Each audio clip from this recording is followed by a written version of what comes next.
You are listening to Personal Development Mastery Podcast, and this is another snippet of wisdom where I select my favorite, most insightful moments from previous episodes.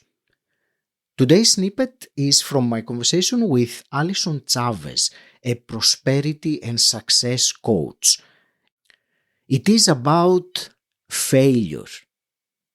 How can we see failure as learning and not as something that hurts our self-worth? How do we break free from that usual emotional response we have to failure?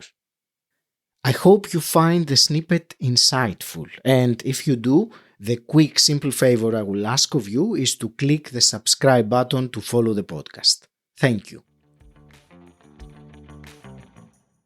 I was like the queen of being afraid to fail. So just so you know, I've been on both sides of this equation. So I can speak from personal experience.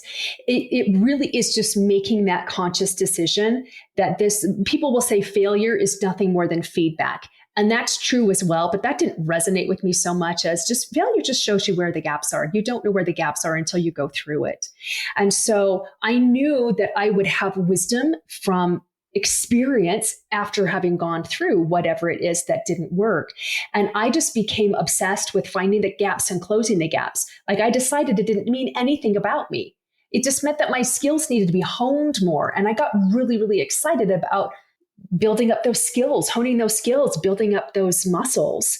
And it's just that reminder at first, like, no, this doesn't have anything to do about you and your worth. So stop making it about you and your worth, because that's nothing to do with that. You know, if you think about riding a bike, do we decide that we're not worth it because we fall off the bike 14 times before we learn how to ride it? No, we don't have our balance yet. We gotta get that muscle memory. We got to build those synapses in our brain. We got to make those neural connections. And that's what you're doing.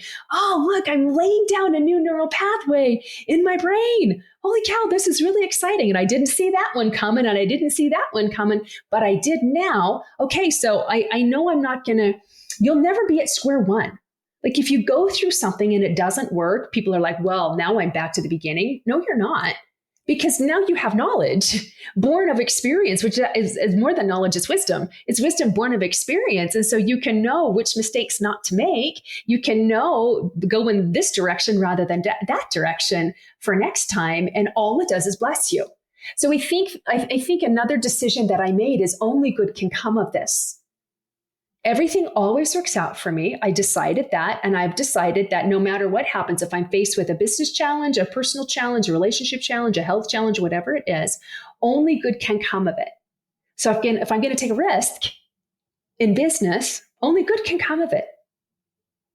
And most of the time we'll take those risks because we think the risk is going to get us someplace else, right? But most people are super risk averse because they don't believe it's actually going to work.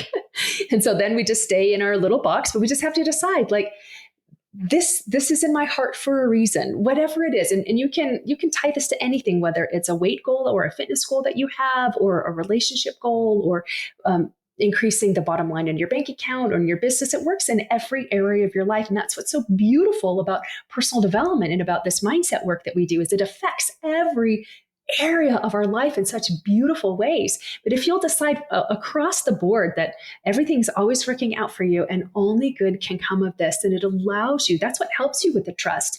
Like Aki, when I first started after like the whole fall apart, I didn't trust myself. I didn't trust myself to make decisions. I didn't trust myself to make investments. I'd made some really poor investments for my business. But you know who I did trust? I did trust people who had been in my shoes and gotten through it. I did trust my higher power. And I trusted that if I would keep my mind calm long enough to receive that direction, I'll take that direction. I'll take that inspired instruction and I'll move forward and I'll see what happens. Because here's one thing. Yeah, we made an awful lot of money in a short amount of time, but there was a lot of discomfort that happened with that. You know, God just wasn't like, go take out a loan. That wasn't possible. We were in a bankruptcy. People don't give you money. They don't give you credit when you're in a bankruptcy. But God was like, you need to skill up in your sales. You need your confidence back and being able to sell for your company. And that was scary to me. I call it butt clenching. You like those, when you get that instruction, you're like, oh my goodness, that feels exciting, but also very scary. That's inspired. Go for it. Go for it. And then as I trusted more that God would bring the people to me that were going to help me to get to where I wanted to go instead of hurt me along the way, those people started showing up until I started trusting more in myself and in my intuition and let it be an experiment.